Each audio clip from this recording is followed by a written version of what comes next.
One thing every video creator needs to understand is that a vital aspect of your video is the audio. I'm Bill Snodgrass. In this video, we're gonna look at the audio aspects of vlogging and making videos, and talk about that and try to give you some understanding and some tips that will help you to make better videos that will have the audio quality that they ought to have. Casey Neistat is known for saying that story is everything. The story is king. That it doesn't matter how you make your video. That story is the thing that drives the video. I think, however, Casey would agree that audio is part of that story. And if your audio is not good, people are not going to ever get to the story. I watched a video Peter McKinnon made, and he was talking about ways of getting good audio, and he made the point that people are more tolerant of glitches in the video than they are in the audio. So if you want your videos to stand out, if you want your videos to be recognized as high quality videos, you've got to pay attention to the audio. So we're going to look at the audio characteristics and how to use microphones in order to get good quality audio. Alright, first things first, you need to understand how sound works. But there's a good chance you probably would rather just want to know how do I make better videos, and so therefore I'm gonna tell you the tips first, and then explain why the tips are good practices later on in the video. So where do you put your microphone? What kind of microphone do you have? If you are really trying to do this, you're gonna have a microphone that is set up, dedicated, designed for interviews or vlogging or video. And all those microphones are going to be a type of microphone that's called a condenser mic. They have some power that goes into them, and there's some processing that goes on inside the microphone to create a good, clean signal and send it to the camera. So a condenser mic works optimally at a range of a couple of feet, and they're all going to be a little different, and the spec sheet on your microphone is going to explain what that is and how the sound falls off.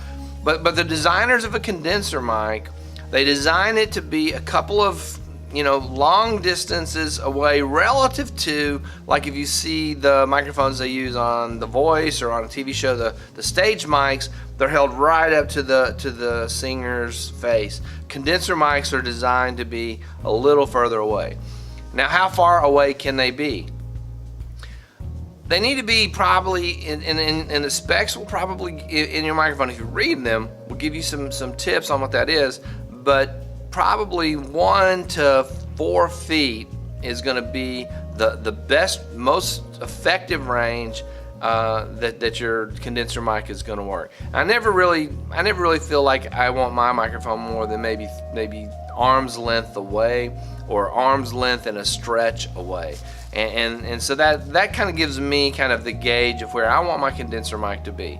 So where you place your microphone, this is something you probably have seen in television and things, where they'll have the big thing on the boom over the head, and the guest will come out and sit by the host, and the host has a microphone on his desk, which is within arm's reach of the host, and then there's a boom mic over the guest, or they'll put lapel mics on the guests, and that's how they get the audio sound that is clear and that is not full of background noise and things like that. So where do you put your microphone? As close as you can to keep it out of sight of the camera.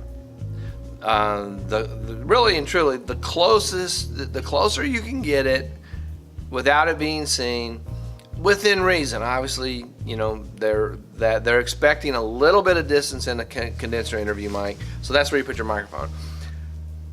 Try to control sound in the room as much as you can. If you have a real echoey room, you might want to hang acoustic blankets and things up to absorb some of that sound, or maybe just go to a different place.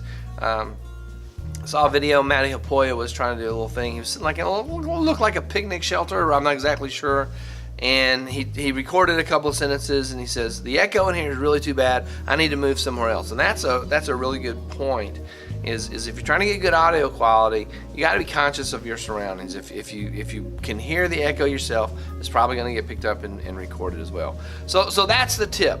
That's the tip. You don't want to put your camera 15 feet away, turn the condenser mic on, and expect to get good audio quality. It needs to be within the operating range of that microphone.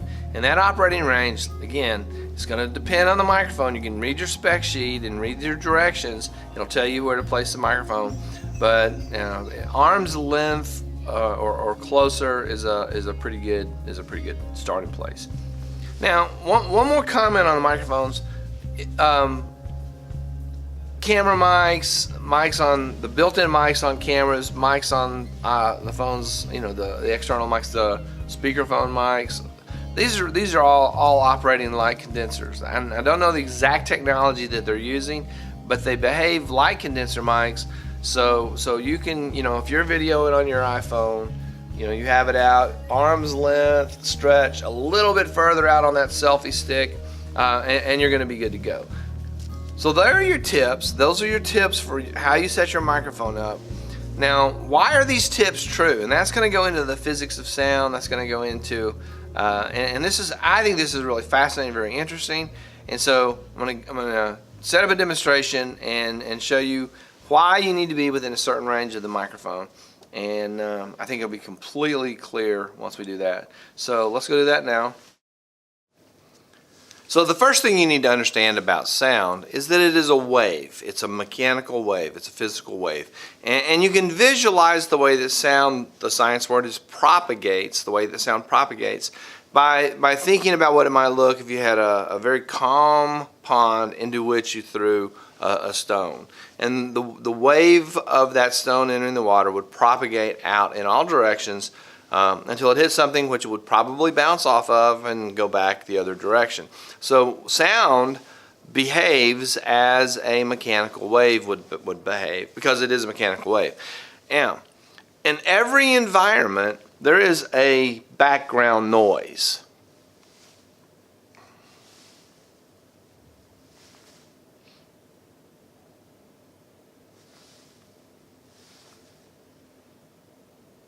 So in this room, we're looking at around 40 decibels of background noise. And then as I speak, the decibel level of my voice is quite a bit higher. You also may have noticed that as I turn my head sideways, the audio quality changed a little bit. That's because sound is directional, because my big head blocks the sound, so when I turn to the side, the sound is not able to reach the microphone as well. So that's the first aspect of this is microphone placement needs to be in the direction that the person is speaking. So my microphone is right here, right up there, and that's where the microphone is. It's about half an arm's length away, and so you can see or hear the audio quality. As I turn my head, if I were to turn the other way, now you're getting a different kind of sound. So having the microphone in the right place. Now, background noise and microphones, this is a really important thing.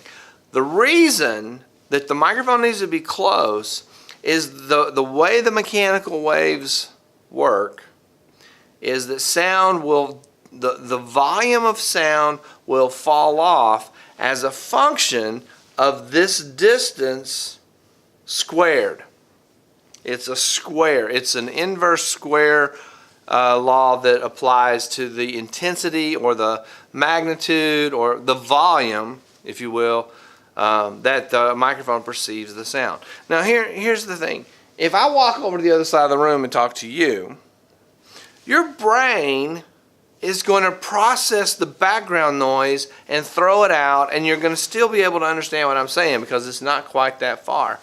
But as the decibel level of my voice falls down, the relative closeness of my volume to the background noise, so if I'm standing right here, the microphone hears my voice up here and the background noise down here, but as I go away, the decibel level of my voice is going to fall off until it gets to the point that the microphone is trying to figure out what to do. Is this what I'm supposed to be hearing? Is this what I'm supposed to be hearing? Our brain knows what to do, and our brain continues to focus on the sound even though the decibel level goes down.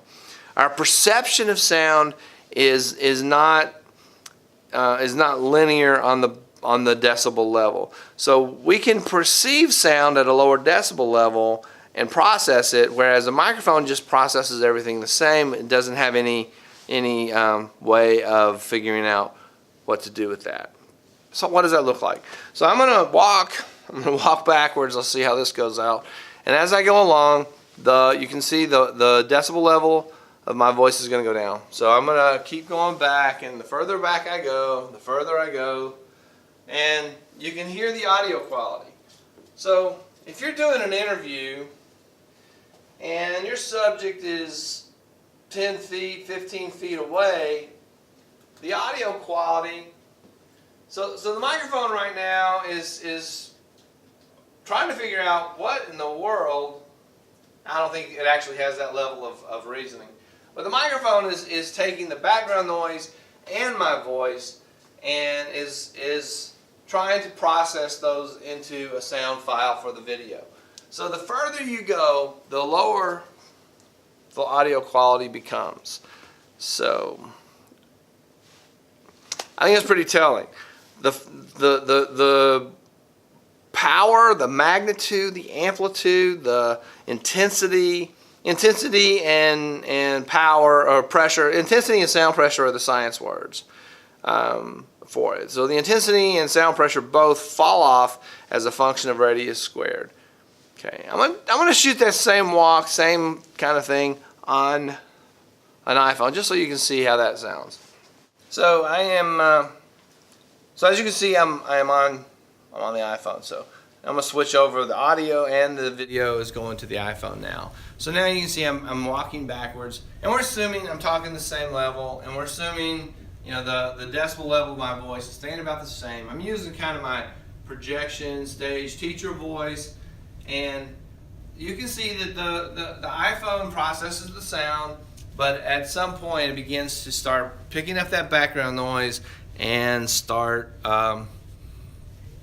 making that background noise comes up equal, because actually what's happening is the further I go, the voice amplitude is going down, and then the microphone is picking up background and my voice kind of equally, and they're both getting put into the process. So that's how it sounds on the iPhone, and so that should be pretty telling. You should be able, from that little exercise there, see how the further you are from the microphone, the audio quality is going to go down, because what's going to happen is the voice is coming down and getting closer and closer to that ambient background noise, which is going to ultimately mean that you're recording as much of the background noise as you are the voice. So wrapping it all up, sound is a wave, and it propagates out, and the further it goes, the lower its intensity and sound pressure. So the conclusion is, in order to have good audio in your videos, in order to have the highest quality, there's 4 things you need to keep in mind. One is you need a decent microphone, and you need, number 2, a decent recording device. Fortunately, almost everyone has a smartphone of one kind or another, and I have a 6S, and I'm pretty sure anything 6S and beyond, the recording capacity is really good. In fact, I used to, before I got my interview mic, I would always use my DSLR and my iPhone, and always use the audio off the iPhone, because the quality of it was just that good. If I put the iPhone in a decent place, I had really good audio quality off of the iPhone. If you're considering being a vlogger, you probably have you probably have a smartphone of some sort. So, recording device and a microphone, have decent those things. That's a starting point. Number 2, the direction of sound is going to go out. When it comes from a speaker, it's not going to go through the back of their head. So the microphone needs to be in front of. 4 is the distance to the microphone needs to be within the specifications, the design specifications of the microphone. You can find that, I would imagine, in the manual that you got with your microphone. For me, I do like 14 to 36 inches, arm's length and a stretch. That's about as far as I want to go with my microphone. So those 4 things. 1, 2, 3, 4. Ready? Recording device, microphone, direction, distance. Good recording device, decent microphone, in the right direction, at the right distance. Your audio quality is going to be awesome, and your videos are, going to be much more quality video. As I said, Casey Neistat says story is everything, and I think he would agree that the audio quality is part of the story. And likewise, I also said Peter McKinnon claims that people will tolerate glitches in the video more so than they will bad audio. So you may have a scene that's out of focus, or a jittery camera in one couple of frames. But if you have bad audio, people are going to be like, yeah, I can't do this. So that's it. Thank you for watching. I'm going to do a couple of more videos of these, like one aspect. I would not say that I'm a phenomenally, world famous great vlogger, and you just probably know that already. But I do know science, I do know physics, and I've been around recording, and I've been around photography for a really long time. So I'm going to try to share some of my life experiences that will help you to jump in and get those better videos. Meanwhile, I'd love for you to subscribe to the channel. If you think this video was useful, hit that like button, share it with someone. Leave me a comment if you have a question that you'd like me to clarify, or anything you'd like for me to explain. I'd be happy to correspond with you through that mechanism. If you want a shout out, leave me a message and say, hey, give me a shout out. And if this video was helpful, maybe you will subscribe. See you in the next video.